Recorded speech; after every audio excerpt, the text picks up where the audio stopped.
The man who says he's never had a dream should never be trusted. Welcome to another episode. Good morning, Subahul Khair, bonjour, Kwalafia, Ekaro, Ansuma, Daswa, Memomwachi. In our last episode, we stopped at this sentence. We felt at home. We felt at home. Let's continue. Namshi. Oh, biomedics. This is where I met Miss Fisher Oji, who later joined us after school at Enugu. She may be listening, or she might be viewing. She was Yoruba and Christian. She liked me very much and did everything to suggest that she loved me. I knew it too, but uncertain about what to do. My ambition was to make money and study abroad. Secondly, what happens if I decide to return to Ghana? Would she follow me? Would I have to remain in Nigeria forever? This is precisely the dilemma I found myself in while I was at Teju Hospital.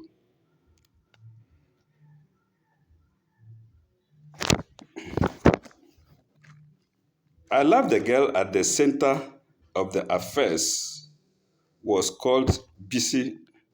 Oh, what does it allow?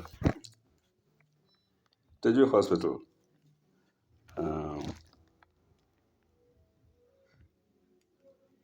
Here, I can't read.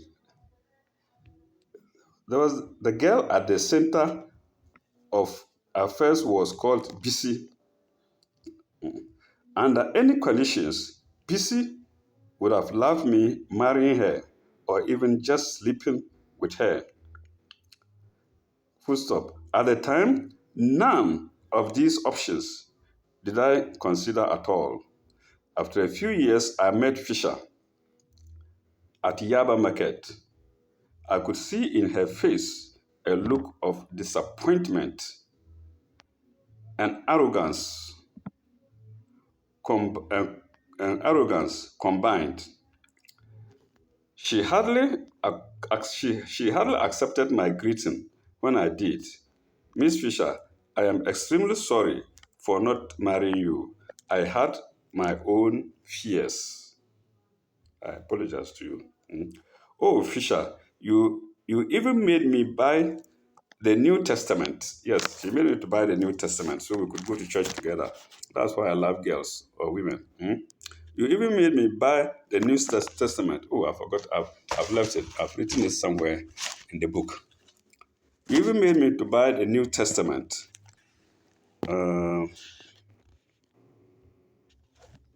What is it? You even...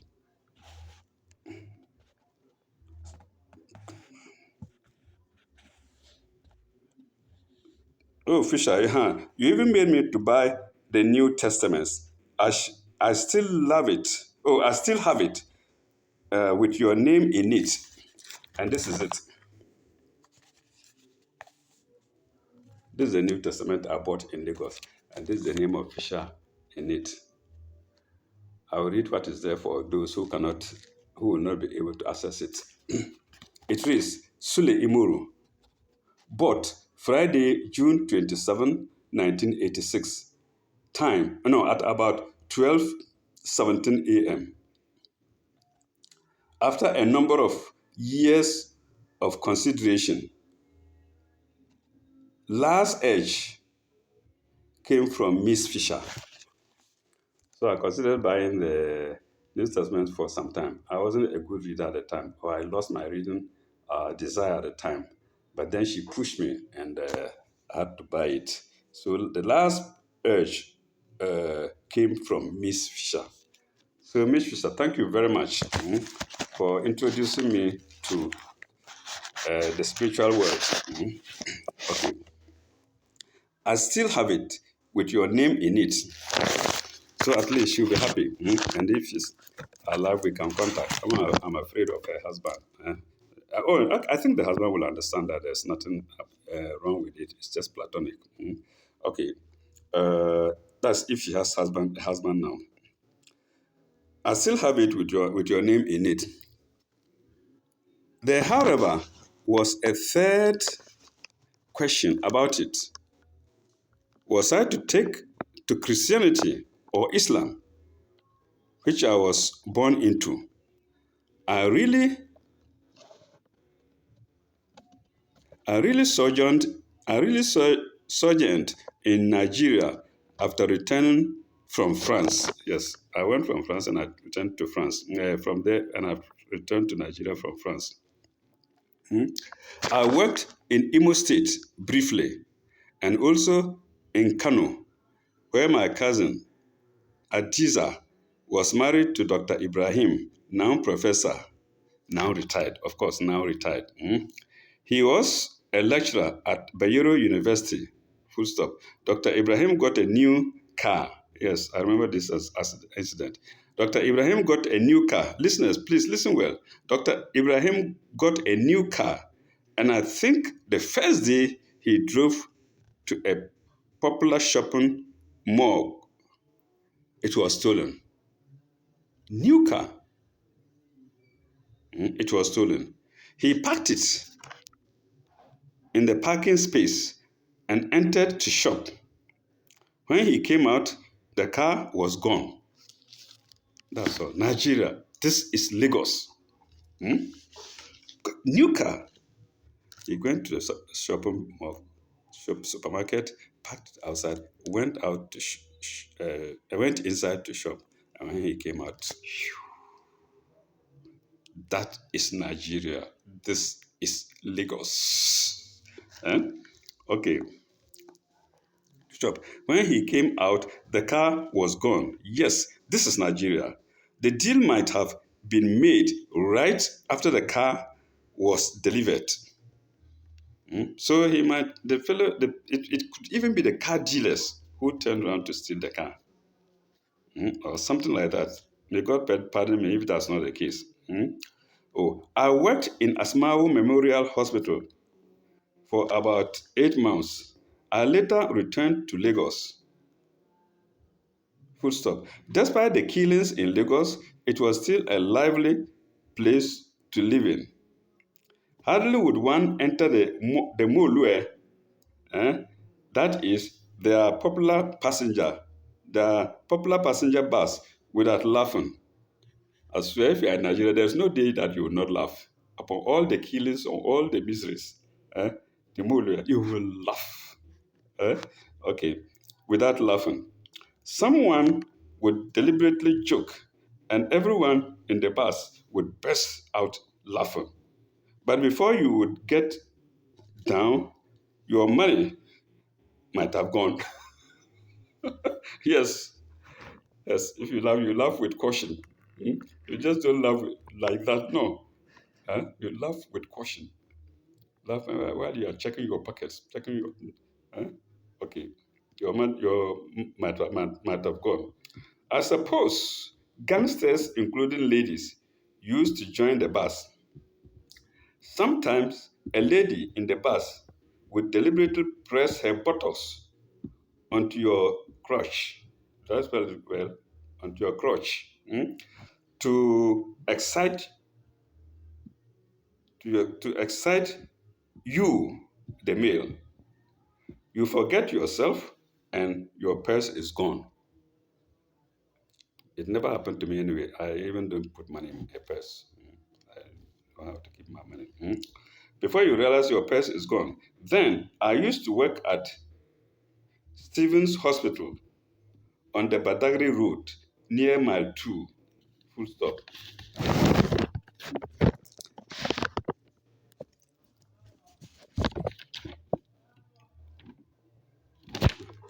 Every day I would love, every day I would have to board a bus to Oshodi.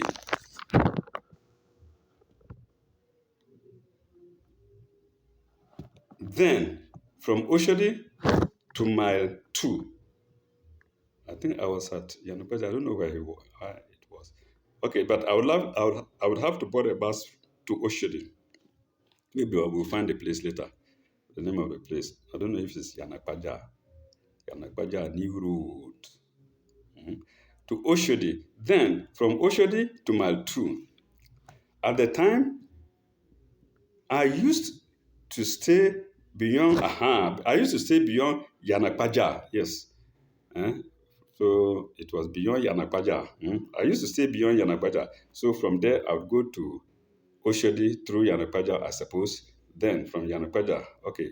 I've forgotten the name of the place, yes. This Oshodi Mile 2 road is is a distance.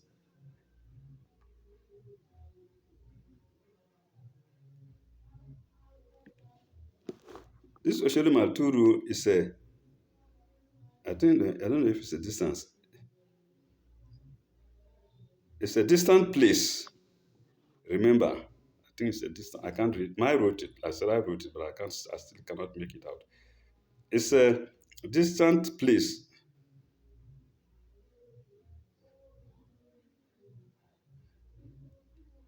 Okay, let's go on. Remember, this one where my two is a distant place. Uh, remember, among other roads in the city. mm, Full stop. Every morning, one would behold a dead body abandoned in the middle of the road. Yes, every single day. And not the same dead body, oh. Not the same dead, different dead body altogether. Every day, a different dead body. Sometimes they will even remove the shoes and leave him in suit or well dressed, but they will come out the shoes away. No, I don't know. Hmm? Middle of the road. Sometimes wearing a pair of socks along the road. Sometimes wearing a pair of socks without shoes. Yes. They probably were robbed and killed. They probably were robbed and killed. At Oshodi Market itself, there was this heap of rubbish, and on top of it was a dead body. Yes. You see, when you go to our cities, sometimes you see rubbish. People in the marketplaces, people throw rubbish there until it gets high up like a small hill. Some people kill the dead body, they don't know where to put it. They went and put it on top. Oh, may God have mercy on us. They went and put it on top of the heap of rubbish. Oh my God. Hmm? Rubbish, and on top of it was a dead body. The pair of trousers was pulled down to expose the buttocks. Yes, I think when they were holding it, they didn't know how to hold, so they held the trousers from the back of the waist, pulled him along. So that side was open. Oh, Lagos. Hmm? Exposed the buttocks, and it was beginning to smell. Full stop. Women were not spared.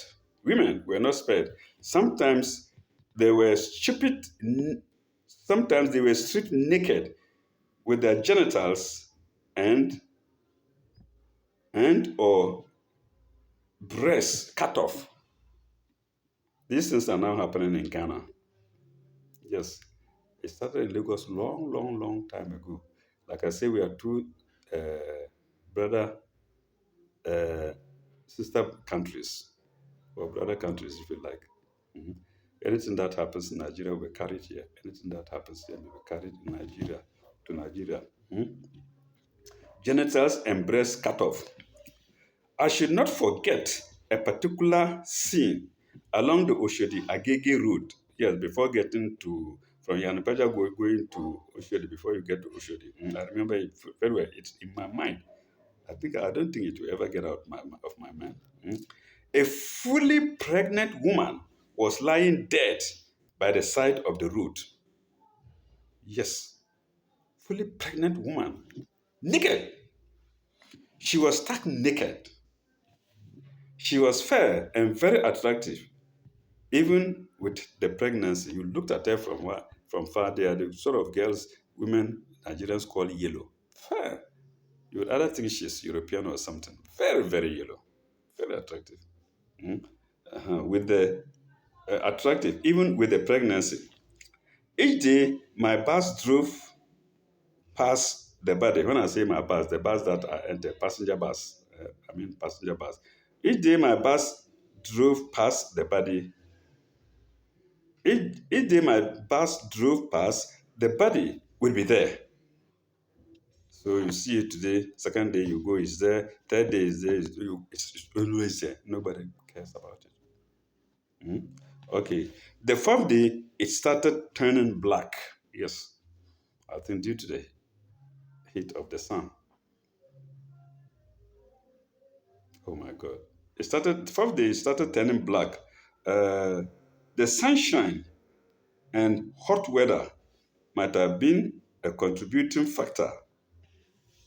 Then a friend narrated to me his experience at Owerri. Yes, his experience at Owerri. I couldn't warn the listeners before going here, but there's a second one coming. And viewers, if you are not, it's probably worse than this one. So you are warned. Mm? If you don't like it, just skip. Give me a few minutes, then you can come back. Mm? Okay. Uh, then a friend narrated to me his experience at Owerri uh, in Bendel State.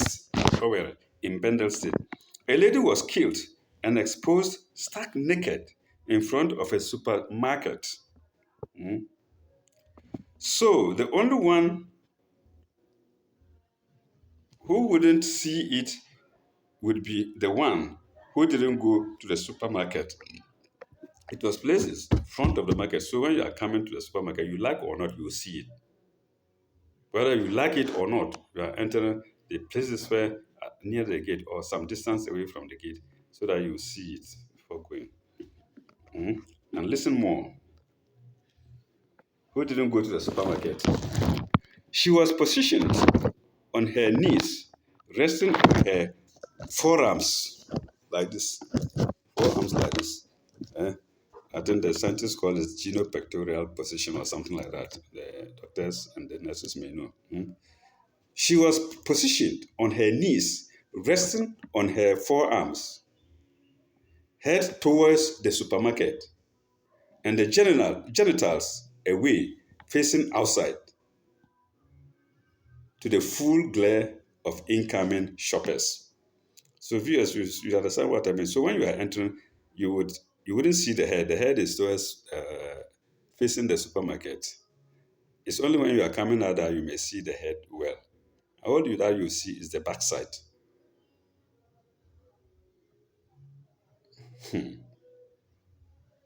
Full glare of incoming shoppers. It remained for days, and and nobody ever touched it. You touch it and see. There might be people around.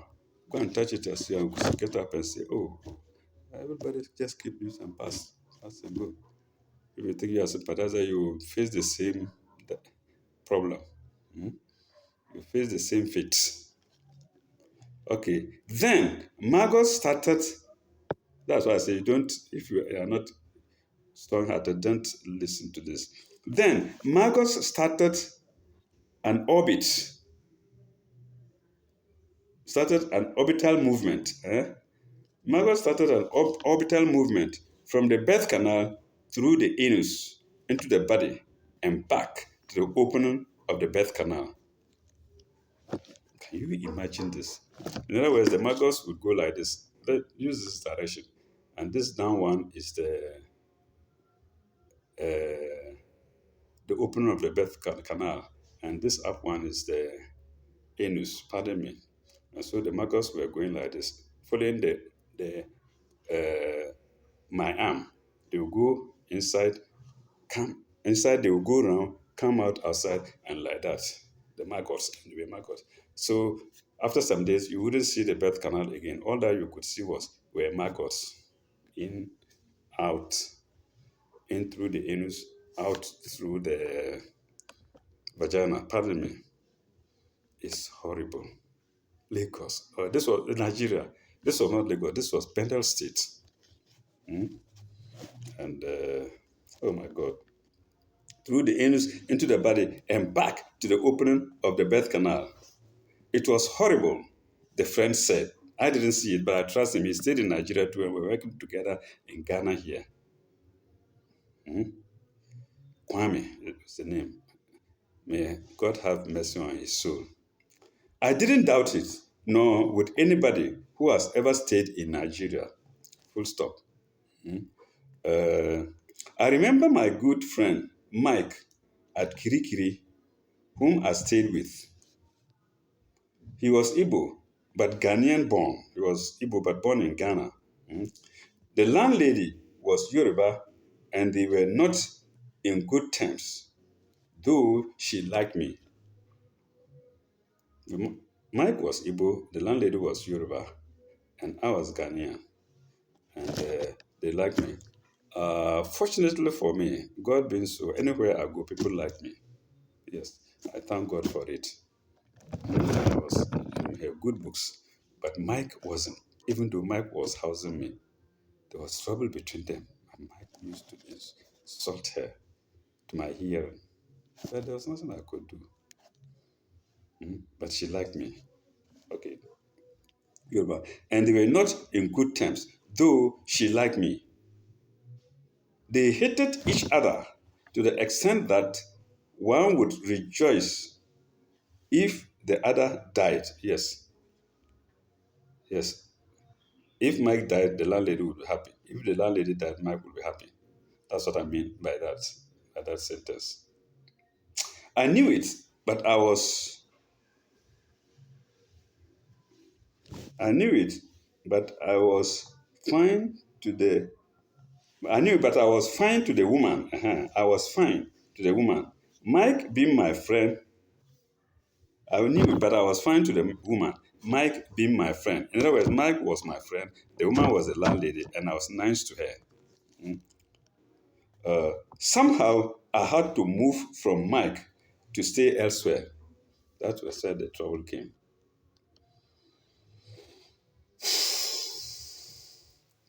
I think she was looking for a chance to poison Mike, but she wouldn't do it because she would poison me instead, or she would poison me in addition. I was doing everything with Mike, eating together, doing everything with him, and we could laugh. We would laugh. After today, I remember Mike very well. Mike. I remember where he used to call the male organ, uh, the ending of the male organ, helmet. He would never call it the right name. He would laugh and say, the male, say helmet. He could make people laugh. Oh, Mike. May God have mercy on him. Okay. I was fine to the woman, Mike being my friend. Somehow, I had to move from Mike to stay elsewhere. Then one day, I heard Mike was dead. Yes. Then one day, I heard Mike was dead. He had, he had suffered a great deal before before dying of stomachache. So you see what I mean? If I were with him, I would have died with him. The landlady, being wise and circumspect, waited. She was looking for a chance to poison Mike, but didn't get it because I was with him, and I had no trouble with her. I was not, and I had no trouble with her. He would either poison both of us or something else. If he wanted to poison Mike, he would poison both of us, or he was likely to poison both of us. So he had suffered a great deal before dying of stomach ache. I heard when he suffered a lot. Imagine suffering in front of your enemy, the one who poisoned you. He suffered. head he suffered. Oh, dying of before dying of severe headache. He vomited yellowish matter. Full stop. Poor Mike. He might have been poisoned by the landlady. Well, that's how I have to put it. I know he was, but because I didn't see it with my colloquial eyes. But it was suggested to mm, by the narrator. I think another Igbo guy or something, Bandelight or something. Mm. He might have been poisoned by the landlady. My presence didn't allow her to do that. We used to leave our cooking materials. We used to use our cooking materials in the veranda where it was accessible to all. Anybody could have poisoned us if they wished to do so. In fact, Mike should have reasoned enough not to put his things outside the room again after I left.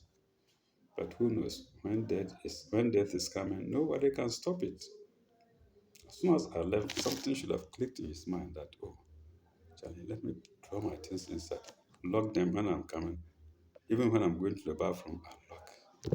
He didn't think that way because the time was up for him to go. So, accessible to all. Anybody could have could have poisoned us if they wished to do so. My leaving was therefore a good opportunity for the Yoruba landlady. I should not forget Dr. Simon Amu Mensah of Family Health Clinic. Yes, Dr. Mensah, top 120. I salute you wherever you are. I don't know how to get you. If you are listening to this, please contact me. He loved me very much. We met in Lagos and he took me as a brother. I used to go to his clinic. I even used to help him in his rooms, theater or operating room.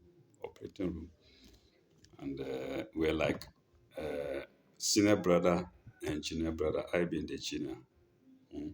Of course, he was a doctor and I was a laboratory technician. Mm.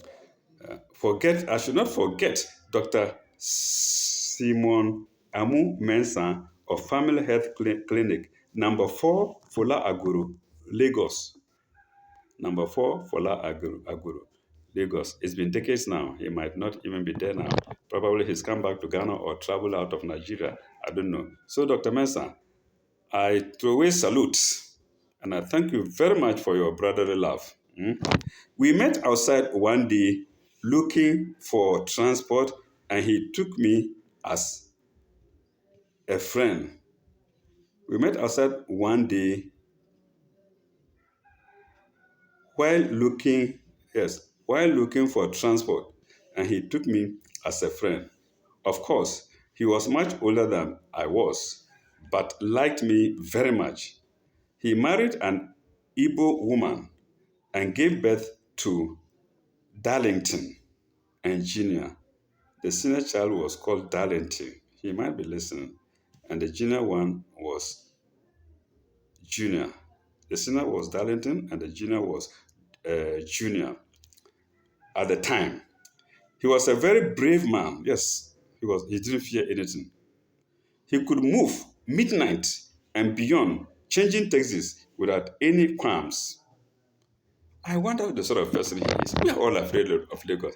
Midnight, that's why he was moving. And he's not an armed robber. He's not a thief. But he didn't care. Just go and take a taxi, go anywhere. That's how funny Nigeria can be. If it's not your time to die, you won't die. I feared for him, but he didn't care. The midnight, 1, 2, 12, well, no, he didn't care. Somebody wanting to imitate him might die just one day or the first day. But Dr. Mensah didn't bother. Hmm? Unusual for a stranger in Lagos, yes. Beyond changing taxis without any qualms.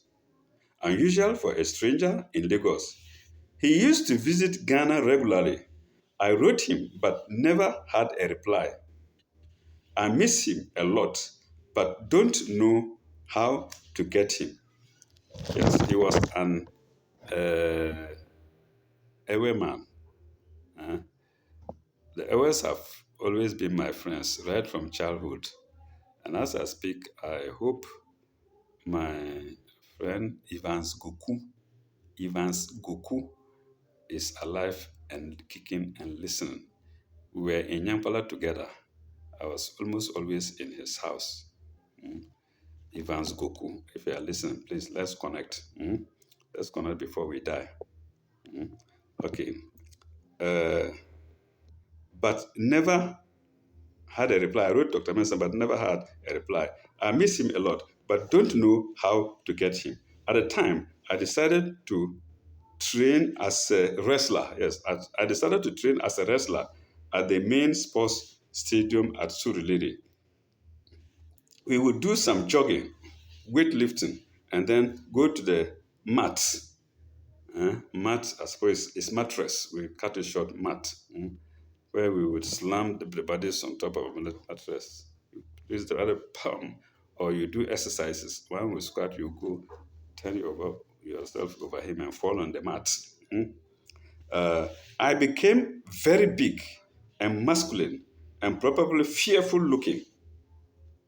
Then this one I continued on 27th of March. I don't know the other day that as well. Then I halted. And then 27th of March, I continued writing. This is the day. This is this. So you see how lazy I was. Write, stop, write, or write, pause, write, pause, write, pause. So how could you finish writing a book this way? I can't remember quite how long I trained, but it was probably 2 years. Yes, I think it was 2 years. Then I had the idea to travel out again, this time Libya in mind. Remember, during this time, immigration matters were very rife in Nigeria.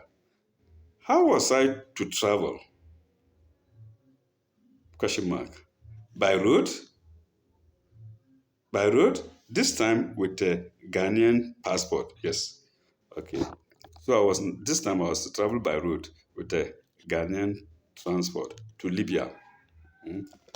I had hidden my Nigerian passport with a good friend, trained with a good Nigerian friend, Malam Garba, who was in fact much older than I was. Okay, maybe I'll pause here and then give you a story about Malam Garba. He was a Muslim friend, and he stayed somewhere near my house where there was a mosque. Uh, so you coming out of my house, you turn right to go. I would turn left to go to my place of work, and the mosque was on the right.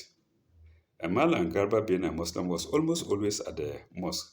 He had nothing doing, and he liked conversation a lot. Anytime that I was going, he would greet me and expected me to come and sit down with him and talk. But there was no time for me. I had just 1 hour, and that 1 hour included what I would use to move to my house and back. So I barely had 30 minutes to eat and go back. Luckily, that time I didn't care about rest. When I go, he will call me. So I go, oh, Mala, I'm in a hurry. I get you, but it is a bad time. Then he would get angry. Tahi, tahi, tahi, tahi, tahi. Go.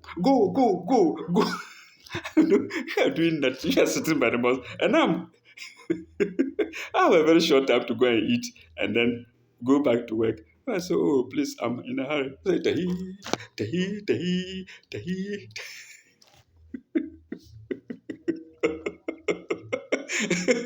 Oh my God.